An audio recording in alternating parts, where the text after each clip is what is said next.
Hello, good evening, and welcome to The Finish Line. This is your hub for all the previews, reviews, and all the action from Champs 2021. Thank you very much for joining this production of the Javier Gleaner Communications Group. I'm your host, Simon Preston, and this evening we're joined by expert analyst from the Gleaner, Raymond Casey Graham. Raymond, good evening to you. Hope you're doing well, Coach. Good evening, Simon. I'm doing well after seeing such a marvelous 400-meter earth record today. I love what I saw today. I'm telling you, day 4 of excitement. The Friday always seems to bring fireworks. I'm telling you, in the past, we've been blessed and pleased to see action in the 100 meters. Today, we're going to analyze things from the 400-meter hurdles perspective. But before we get to that, Coach, what was your highlight of the day as a whole?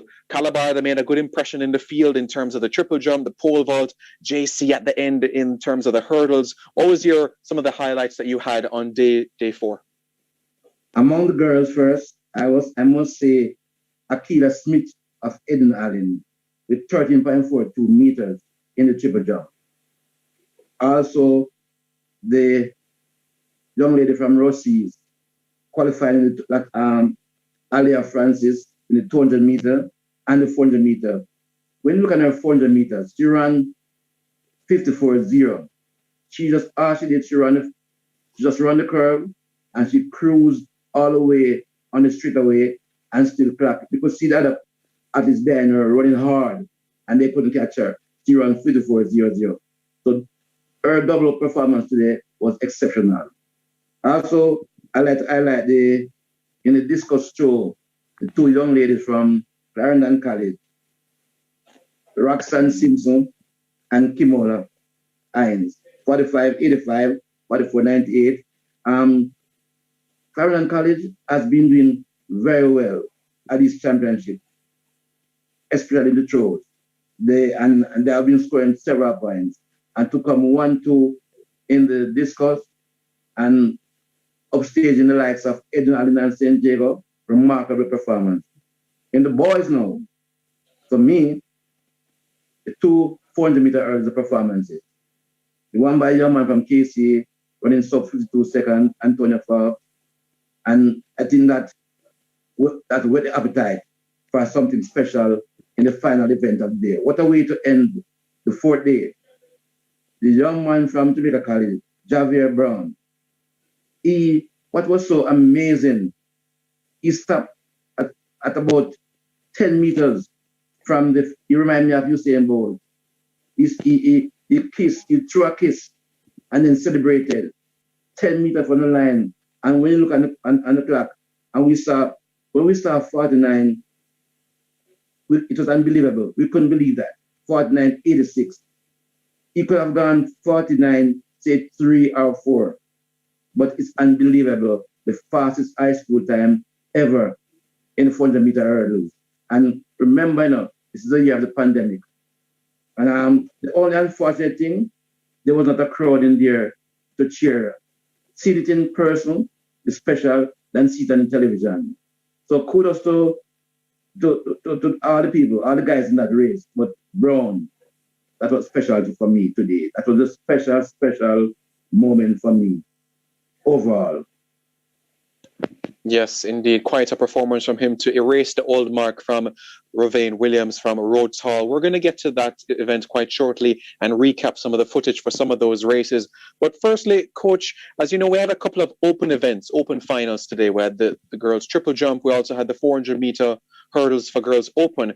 When do you think, Coach, we're going to be at a stage where we can have these open events in classes 1 and 2? Are we ready for those events as yet to be separated into classes and not to be an open event?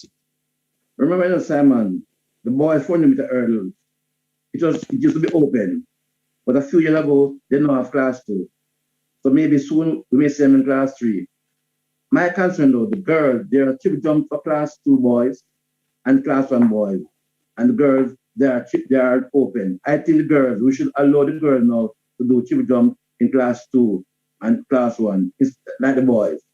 So I don't think we'll ever see the steeplechase in classes, 2,000 steeplechase. So and that will be untouched. But the girls 400-meter hurdles should be in classes too. Should be class 2 like the boys. Because remember, we have a rich tradition on the world stage in these events. So let them run from early. Like, for example, I think this class 4, we need to start in class 4, 70-meter hurdle, and let them run. In high school in the United States, you have to run 100-meter hurdle. So I think sooner or later, it's a need to cut out the 70 and 80-meter hurdle. Because when you're in high school in America, it doesn't matter what grade you're in, you have to run 100-meter hurdle. And that's why at the international level, we're lucky we're doing so well. We have been doing much better. But we can't have any 70-meter. I think Michael Carr, coach of women, a couple years ago, he really spoke about that. And he's very passionate. And I agree with him. Let them run the 100-meter hurdle and cut out the 70-meter, 80-meter hurdle. And we'll be doing much better in the sprint hurdle. Indeed, good. That would be good preparation for the future. We had 11 finals on today, 7 on the boys' side, 4 on the girls' side. Coach, Calabar were like a house on fire today. Class 1 in the boys' triple jump, Luke Brown, the champion. Javier Thomas, class 2 triple jump, he won that event as well. The shot put for class 1 boys, Kobe Lawrence, 19 meters. And the boys' pole vault open with Keita Campbell and also Julian Francis also getting third in that one, in that event for Calabar. What happened between last night and today to see Calabar go on this rampage of points, especially in the field events, triple jump, pole vault in particular as well, and the shot put? Calabar is a championship team. And this year they have been going through a little patch, but they have quality. And they have excellent coaches. We look at the trained coaches. There's Jordan Robinson, who coaches Frederick Dakers. And these guys are Calabar. I think Dakers, he attends their training session several times, and they are inspired by his attendance there. They have Travis Michael, Chad Wright. Calabar has a tradition of stroll. When you look at the senior team, Calabar has at least the 3 representatives on the senior team are from Calabar. And the jumps, I think, jumps, their coach, they're a very inspiring coach who died in February. And I think every time when you speak to the Calabar guys, they want to do something for their coach because they were very close to their coach. And I think he was buried last week. And every time you try to interview, it's for the coach. Luke Brown, although it was winning aided, 16.31, something good. And my only, I'm not sad that Apollos Edwards was injured, as you have seen a nice little competition there. Kobe Lawrence has been outstanding all season. He's the only thrower to go over 19. As a matter of fact, over 18. He has gone over 19 3 times, over 18 3 times. And what he did today wasn't a surprise. So Calabar, they will not die.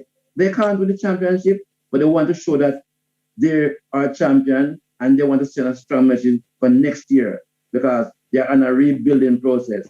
So with a man like Michael Clark was one of 3 different high school, the championship, he wants to leave they want to leave their mark this year. Not winning, but their name will be called in outstanding performances. And we spoke about the performances that they've had, coach, and the good work behind the scenes that has been happening. Calabar, yes, they're still third, 43 points behind KC. Any chance for them, coach, going into tomorrow's final day to close the gap on Eastern College at which? Close the gap, but Simon, my prediction has been bang on so far. On the boys today, I had KC to be 197. They're 187. I had Calabar, JC to be on 183. They're 179.5. I had Calabar to be at 132. They're 144. They're improving, but not enough. When you look at tomorrow, on the track tomorrow, when the finals start, it will be an avalanche by Jamaica College. Today, they were very unfortunate. They had one miss-up where the young man got disqualified in the 400 meter, but he came back in the 200 meter and showed his class. I'm glad that he was able to come back. And when I saw him running in the 200 meter, he was way behind at the 110 meter mark. But he rallied and he won his semi-final to show grit so that it didn't affect him in the 400 meter. Jamaica College, they are going to dominate tomorrow. 400 meter, the 800 meter, the 200 meters, the relays in upper classes, and the 4x and open relay, the 4x4 and sprint medley. So I had them to be 14 behind Casey today. They are just 6.5 behind. So tomorrow, after the first event, we will be in the lead. And from there on, it will be a march all the way to until the final event. They will win.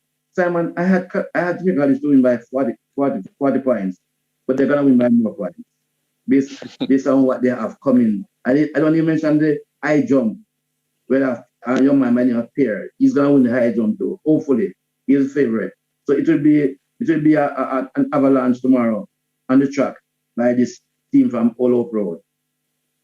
Avalanche from the Dark Blues, the Fervent Faithful. Let's see how Day 5 action will progress heading into tomorrow. We'll get into the previews later into the show. But before we do that, just a bit of update on the point standing. San Diego, they're in 5th position, 63 points on the boys' side. St. Elizabeth Technical, they have 93 points. They're 4th. Calabar in 3rd position, 144 points. Jamaica College in 2nd position, 179.5 points. And just 8.5 points ahead, Kingston College, the defending champions. Over on the girls' side, it's Edwin Allen leading the way, 202 points. San Diego in 2nd, 177.5 points. Heidel in 3rd, 147.5. Homewood Technical in 4th, 65.5 points. And Wolmer's girls rounding out the top 5 with 45 points. Coach, before we look at some of the semi-finals that we had, the one-lap event, the 400 meters, we had the 800 meter semi-finals as well, the 200 meter semi-finals. Before we look at those semi-finals and look ahead into tomorrow, you spoke earlier about the performances that Edwin Allen had in the field as well. Akila Smith and Asia McKay in the high jump as well. Roxanne Simpson from Clarendon College as well in the discus throw. In terms of the girls' side of things in the field, was there one performance that stood out to you the most, or as a group, are you proud about the growth that we've had in the field events? Yeah, we have been doing well in the field events. Daniel Dad Thomas in the throw, and we have Ricketts in the triple jump, Kimberly Williams in the triple jump, and those people. I think all at this one they realize what it shows that Jamaica is not only a sprint factory, a country of sprinters. We are diverse. We can do anything. We can throw. We can jump. I think those young ladies, they have set the foundation, and our younger ones want to be like them. They are role models. And they want to, when they look at the television and see a Kimberly Williams or a Shani or Ricketts winning medal at the highest level, they are saying, that's my dream to go out there and also win medal. When they see a Daniel Dad. I remember once, when I was coaching in the high school level, that's many years ago, when it was field events, throwing and those things, some of the people was turning back. They didn't want to. I remember a part of a coach who remained unnamed, was the best coach in female now. When boys and girls, they used to combine. When it was time for the girls, he would also walk away from the grandstand, go in the lobby and smoke his cigarettes. They don't want to see the girls. And when the girls finish, he'll come back. So I think we are branching out in the field events. And that is why Jamaica, we are a proud nation, because it shows that we're not only sprinters. We may not be doing well in the middle distance, but at least we're doing well in it. And today's show, the championship shows, when you look at the Clarendon College, the St. Diego, the Edwin Allen, they did very well. These athletes from this school, and the coaches, say, Gail from Marlon Gail from St. Diego. You see all the St. Diegos and in the field events. This is one of the best performances by St. Diego in the field events. You have a young man by Marlon Gail who knows how to coach field events. So kudos to all of these people. So Roxanne Simpson of Clarendon College winning that 45.85 in the discus throw for Class 1 girls. In addition to that, Akila Smith, Edwin Allen taking the triple jump open for girls, 13.42 meters, just about, you could say, 10 centimeters shy of the record of Kimberly Williams back 14 years ago. And Asia McKay of Edwin Allen taking the Class 4 girls high jump, some of the outstanding performances we saw in the field today on the girls' side. So, Coach, you think that there'll come a time where Jamaica as a nation will be approaching the World Championships, approaching the Olympic Games, and perhaps aiming for 15 to 20 medals, especially with the emergence of our field athletes? Yes, I do believe so. because we have seen the growth in the field events, the jumps, and so I think we're gonna have a big squad going to these championships, and we'll be looking at what Tajay Gale has done. He went to the World Championship in Doha. He got a gold medal. Nobody knew about Tajay Gale. Even in high school, he wasn't a star. And I think their performances have really helped to develop those events now in high school. So in the future, we could see our men are struggling right now, but we could see that struggle go over into the field events where we have more positive results. So although the men are struggling in the sprint, we could have more positive results. And when you look in Jamaica now, we have a lot of clubs. Through our house, you have Ricketts Club, the club now, you have clubs, field events club now, not track club. You have club now specifically doing field events, throwing club. The people like Michael Vasso and Julian Robinson, they are forming club, and people are going to these clubs. Yeah, certainly a lot of hard work being done behind the scenes for our nation's top athletes, the creme de la creme. So let's head over now to the action on the track where we had the 400 meters, the 800 meters, the 200 meters. Let's start with the one lap event, coach. On the girls' side, we saw Gariel White, who we'll get to quite shortly in terms of the hurdles. She made it through to the final of the 400 meters. Annalie Robinson, very technical, impressing as well. Alia Francis of Rossies. For you, both on the girls and boys' side in the one lap event, what performances stood out to you? And how can we forget young lady from Franco? She could give Franco their first medal, and not even a bronze. Navlin Williams went to Franco and has done well for Jamaica at the senior level. We have a young lady by the name of Abigail Campbell. She was the central champion. Today she showed her class. She ran 55-44. She's a cinch for the goal tomorrow. And I'm glad that these athletes from the school with not big names, they are making them the Magatil, the Port Antonio, and the Rosal. It is good to see that these schools and you have to give credit to GC Foster College, because most of these coaches, they went there and they are spreading their wings, and that is why we have seen all these improvements in these years. So I think the one lap event today was good. I spoke about Alia Francis earlier, and now we spoke about class 3 girls, see the ideal girls in class 2. I am proud of what I saw today in those events. And on the boys' side now, an intriguing battle we had 2 years ago, coach, in Class 2. The 400-meter hurdles for Class 2 was, 400 flat rather. Taj Ham, home with technical, Jeremy Bembridge when he was at Tarrant at the time. That was an interesting battle. And now Bembridge, now at Calabar High School, making it through to the final. We know there was some disappointment in the hurdles, but in the Class 1 400 meters for boys, any surprises on our hands? Not really. Taj Ham, I didn't have them in the mix. Say 2 weeks ago, but because he was not doing that well, although he came second at the Central Championship, where lost Tyrese Taylor, because almost started so late, you didn't see the full brunt, but you have seen it now. And Taj is a class act. Bembridge also good from Tarrant. He does both events. Archer from Excelsior. It's going to be a very exciting final tomorrow. And it's a pity Antonio Watson is not running the 400 meter. He's in the 200 instead. Yes, certainly. It would have been a mouth-watering clash to have the man from Petersfield, Antonio Watson, the world under-18 champion from 2017 in Nairobi, Kenya. So Tasham, Tyrese Taylor of Veer Technical, he's in the mix as well. So is Revon Williams of Jamaica College. He's in the final as well. And in addition to him, we'll get to shortly Javier Brown of JC, who we saw in the 400-meter hurdles. He's in the final as well. Devante Archer, who coach, also made mention of quite early as well. So quite an exciting final to look forward to on our hands. The 2-lap event, coach, the 800 meters. Last year, we saw some excitement and some fireworks. Kimar Farquharson breaking that 32-year-old record in the 2-lap event for both the boys and girls side. Your expectations heading into the 2-lap event on both the boys and girls side?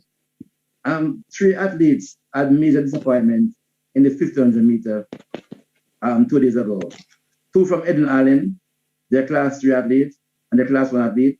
So I was happy to see they saw them today coming out and doing well, and Rashina Doyle clocking 2:16 and advanced as the fastest qualifier for the thing. We saw Rikisha, Samuel, and what I like today, especially young man from JC, Javon Blake.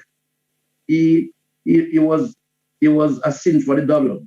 Today he came out and demonstrated his form in no uncertain way. He ran an impressive 800 today.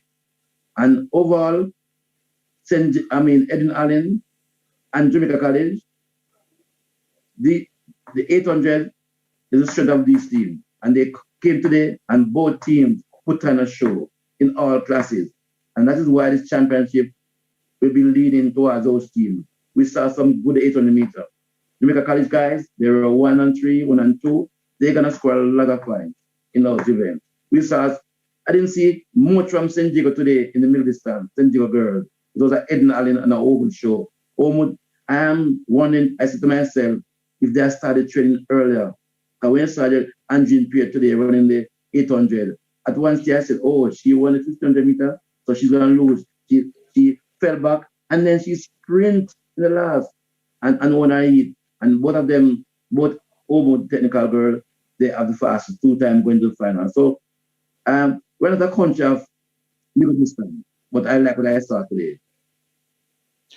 Now we head to the half lap event, the 200 meters, coach, where we have some decent qualifiers. You know, we spoke about Antonio Watson earlier. We're going to have the footage for you in terms of the semi-finals of the Class 1 boys 200 meters. We're going to bring you semi-final 1 and semi-final 2. The first one was won by Zidane Brown of JC 21.60, and the second was won by Petersfield's very own Antonio Watson 21.02.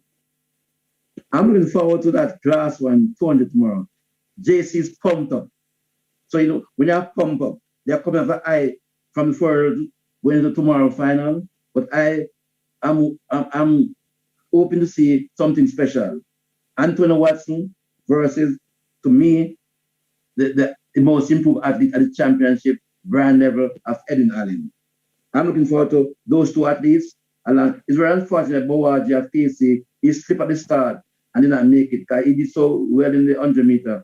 When he could have won the 100 meter, but they caught him late.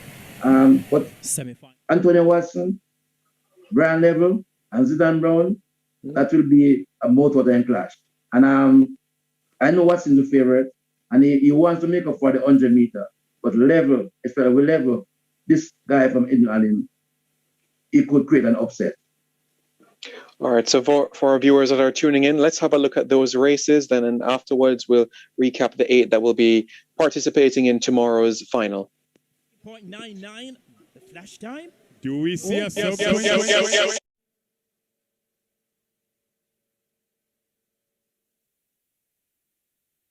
Peter Spencer? Yes, Bruce, this should be hot. The record. 20.25 by Usain Bolt. They have been sent on their way. Oh, Bouaji and Krume stumbled at the start for Kingston College. Zidane Brown is up and about. Morris from Clarendon College is trying to reel them in as well. Zidane Brown takes them off the curve into the home stretch.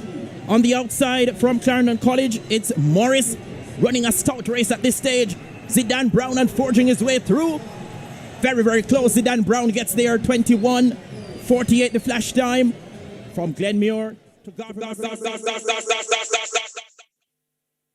So Zidane Brown of Jamaica College 21.60, Rajay Morris of Clarendon College 21.65, Aliki Cranston of St. Elizabeth Technical 21.69, and Rajay Morris of Clarendon College 21.65 rather, and Raheem Scott of Rossy is getting that fourth place, 21.78. Not automatic qualification, but he gets through based on time. Let's hope that we can get semi-final 2 underway now with the footage with Antonio Watson of Petersfield High, 21.02. Semi-final 2. Set. The set position. Away they go now. Antonio Watson up and about already. Lavelle is in there as well. Lavelle is running a stout race for Edwin Allen. Antonio Watson, the 400 meter strength of his, should kick in now. Or will it? It's Watson, Lavelle, and on the outside from KC Carr. Watson gets there from Lavelle and Carr. 20.99. Antonio Watson of Petersfield, 21.02. The same time given to Brian Lavelle of Edwin Allen, 21.02. Adrian Carr, the Class 3 champion from 2018 out of Kingston College, 21.18. Adrian Carr also was a medalist in the Class 3 100 meters 3 years ago as well, so has some pedigree within the sprints. And Mark Daly of Herbert Morrison, 21.69. All right, let's now head over to the 400-meter hurdles. Firstly, this time for the girls, it was an open event. The last three winners of this event, Gabrielle McDonald of Edwin Allen, 2017, Cheyenne Salmon of Hydel, 2018, Lashana Graham of Edwin Allen, 2019. What about 2021? Well, there is a very special young lady, and that is none other than Garielle White. Let's have a look at that footage. Talk of Excelsior on the outside. 400 meters hurdles open final for the girls, a record 55.78 by Cheyenne Salmon when she attended Hydel in 2018. They have been sent on the way now, and it's a clean start. Look to the middle of the pack for the Hydel captain, Garielle White. Rising early, Kalisha Palmer of Homewood Technical is very much in business at the moment. St. Elizabeth Technical's Green is trying to stay with them. Bridget of Veer Technical is a lively contender at this stage. Taylor from Homewood Technical, White, the Hydel captain, those two out front, followed through by St. Jago's Davis. Garielle White, the Hydel captain now, leads them into the home stretch, spins off for hurdle number 8. Garielle White looks comfortable, she's confident, she is in command. Garielle White streaking her way to victory, is a champion of the 400 meters hurdles open for girls. Convincing and commanding from Garielle White, 57.65 for her, and the first Hydel athlete to win this event since Cheyenne Salmon in 2018. Let's now have a look at the 400 meter hurdles for Class 2 boys. Well, this event, Kingston College has dominated in recent times. Jaden Brown in 2019 winning this event. Dean Clark of Calabar in 2018. Jeremy Farr of Wolmer's in 2017. In this event in 2021, it was Antonia Forbes of KC. Prendergast, Pinup, Forbes, Blake, Jennings, Hall, Malcolm and Gardner all locked in battle now. Blake and Jennings. There goes a tall, rangy figure of Kingston College's Shamari Jennings. On his outside from Excelsior, that's Richard Hall. Running well on the inside as well from KC, that's Antonio Forbes. And on the outside from Jamaica College, we have got Malcolm and Gardner. Jennings it is, prompting the initiative now. Getting some competition from his teammate on the inside, that is Forbes.